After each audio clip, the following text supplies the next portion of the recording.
Despite being in junior high school, Dylan is still a nerd about Halloween and comic books. Halloween is fast approaching, so he tries on his Batman costume and takes some pictures to send to his friend Brady. Suddenly, his dad, Michael, shows up with his grandfather, Joe. Joe is a grumpy and prideful man who hates being affectionate, but when he gets a serious leg injury at work, he's left with no choice but to get himself cared for. When he sees Dylan, he tells Michael that the boy is too old to dress up on Halloween. Shortly after, Michael's wife, Helen, talks to him, saying she can offer him counseling if he's dealing with any problems. As expected, Joe refuses to accept anything from anyone. After this, Joe heads to Dylan's room, which he'll stay in for the time being. He catches the boy feeding his pet toad, and he also notices that he's into comics and superheroes. Just then, Dylan initiates a conversation with his grandpa, but he only gets dismissed. Because Joe is occupying his room, Dylan heads to his brother Bryce's room, but he catches him making out with his girlfriend. In the end, he ends up staying in the living room. There, he checks on his text for Brady, but he doesn't get a reply. Suddenly, Michael arrives and tells Dylan to cut his grandpa some slack because he had a tough life.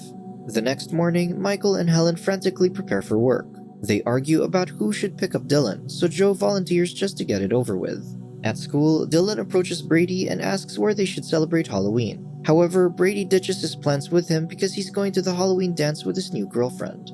Elsewhere, Joe goes to his workplace to reassure his boss, Lance, that he'll be back in 6 weeks. However, Lance wants him to retire because he's handling orders left and right, so he can't be short on workers. Joe gets offended by this because he's part of the shop's pioneering works. He insists on coming back, but Lance remains firm and offers him a retirement plan as compensation. Left with no choice, Joe leaves and he goes to pick up Dylan. Before they drive off, he asks Dylan about his day, and the boy responds that he hates it. To make him feel better, Joe shares the story about his rebellious years as a junior high school student. He says that he used to be the football team's captain, and he also put the principal's car on the roof together with his friends. Shortly after, he asks Dylan what spoiled his day, and he shares that his best friend Brady doesn't want to hang out with him anymore. Hearing this, Joe tells him to let his friend be. When they get home, Dylan opens the mailbox and finds a parcel for Joe. It's from Wham Comics, and when Joe opens it, he finds a ring inspired by a superhero named Dino-Man. He thinks it's odd since he remembers ordering it when he was a kid. It never came, and yet here it is 60 years later.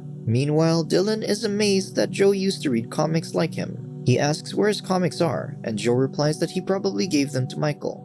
Dylan knows that his dad never throws anything away, so he successfully retrieves them. When he finds it, he asks Joe about Dino-Man's backstory. Joe explains that he was a miner, and one day a stick of dynamite blew up when he was underground. It shot 3 radioactive rocks into his ring, each of which gave him special abilities like strength, speed, and flight. The hero is also said to have created his own arch-enemy, Volt. Dino-Man accidentally killed Volt's parents in his attempt to save a Romanian village from a falling meteor. Because of this, Volt swore revenge, and he created his super helmet from the remnants of Dino-Man's powers that were left on the meteor debris. After hearing this, Dylan remains unimpressed and thinks the story is basic. Joe agrees, and he subtly hints that his stories are more interesting. This sparks Dylan's interest since he writes comic book stories too. However, Joe doesn't want to talk about it since he's too old for it. With this, Joe gets up to leave, but Dylan stops him and says that the ring comes in a time of need. He believes that this is no mere coincidence, and it appears because Joe needs it. Dylan pleads with Joe to try it on, and at first he refuses, but he eventually puts it on to get it over with.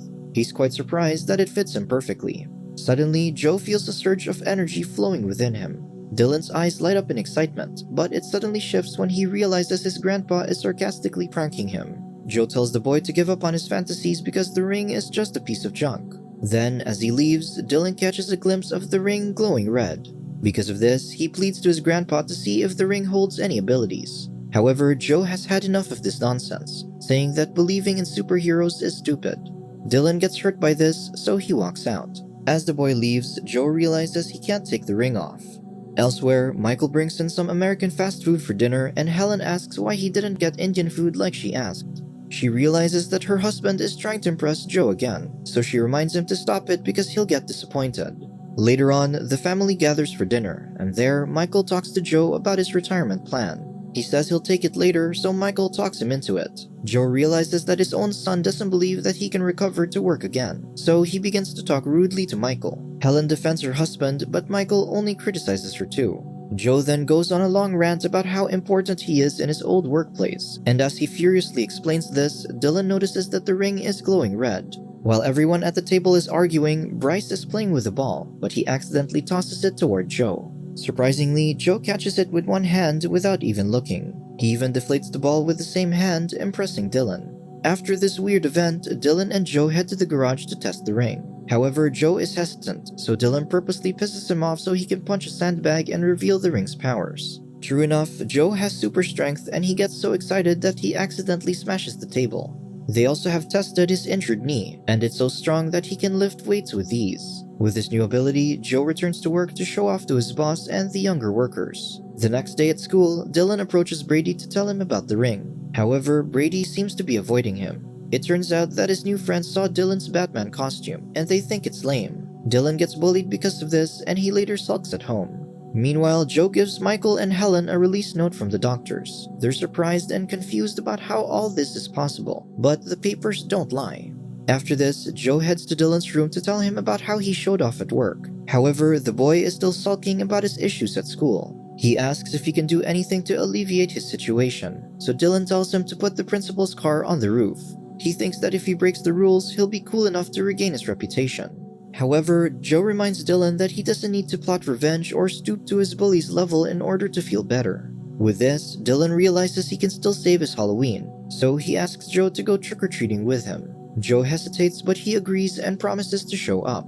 The next day, Joe learns to activate the ring's super speed. He uses this ability to work faster, and this impresses his workmates. With his tasks done early, Joe asks for an early lunch and he dashes his way to Dylan's school. There, he sees the boy with a map they'll use for trick-or-treating that night. With his super speed, Joe promises Dylan they'll get all the best candies in the neighborhood. After this, he goes back to work.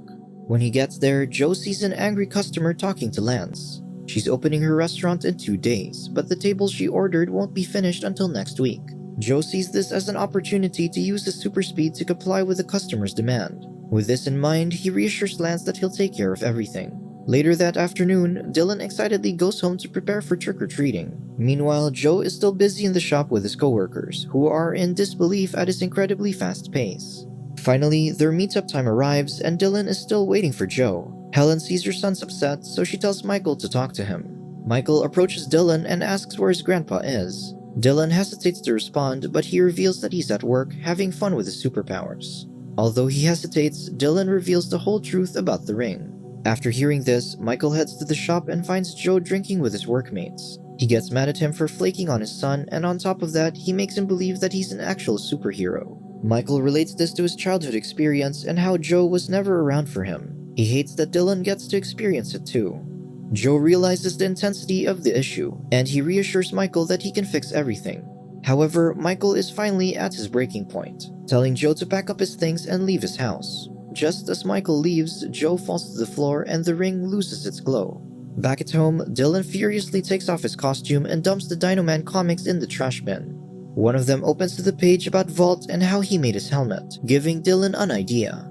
Just then, he heads to the garage and finds the broken pieces of the table that Joe smashed. Some of them contained remnants of the ring's power, and he uses this to create a helmet of his own. Outside, Michael arrives home and tells Helen about what happened with him and his dad. As she confronts him, Joe arrives in his car and comes out with a walking stick. He immediately goes to the garage and discovers what Dylan is planning to do. Despite losing the ring's powers, Joe doesn't give up on his grandson and he sets out to find him. Before he leaves, Joe stops by Bryce's room to ask him where Dylan is. Bryce happens to be with his girlfriend again, and he says that his brother might be at his school's Halloween dance. His girlfriend said he went out in costume, saying the night will be legendary. Hearing this, Joe immediately leaves with a look of worry painted on his face. Meanwhile, Dylan goes to his school and finds that the dance has already begun. Just then, he pushes a car with his super strength and he changes into his costume. Back at home, Michael looks for Joe in the garage, but he's not there. Suddenly, he notices a familiar ring on the floor. At school, Dylan ties the principal's car with some ropes and pulls it to the roof. However, the car gets stuck, so he tries to pull it with his bare hands. As he does this, he slips into the car and his helmet falls off, breaking upon impact. Because of this, he immediately tries to exit the car, but he's locked inside. Dylan quickly realizes he's screwed and can even die if the car falls with him inside. Meanwhile, Joe arrives just in time to witness all this. Despite his condition, he immediately takes the stairs to get on top of the building. Dylan sees him and he pleads with his grandpa to save him. As Joe instructs the boy on how to get out safely, the car moves, leaving him with no choice but to enter the vehicle to brace his grandson for impact. The two prepare to fall, but they don't hit the ground. To their surprise, Michael is holding the car up, all while floating in the air. It turns out that the ring found him a worthy man and it served him in his time of need. After Michael safely places the car on the rooftop, he hugs Dylan in relief. Then he turns to Joe and hugs him too. Just then, the car's alarm system blasts off, making Dylan worry that they'll get caught. However, Michael uses his ability to fly in order to escape. As the three leave, the principal, along with the students, are beyond puzzled about how the car got to where it is. That very same night, Michael, Joe, and Dylan bury the ring in the ground. They no longer find any use for it, and besides, it appears in times of need. As the three walk away, a plant sprouts from where the ring is buried, and it glows with the colors of the three stones. Subscribe to watch more videos like this. Turn on notifications. And leave a like, it really helps the channel out. Thank you for watching.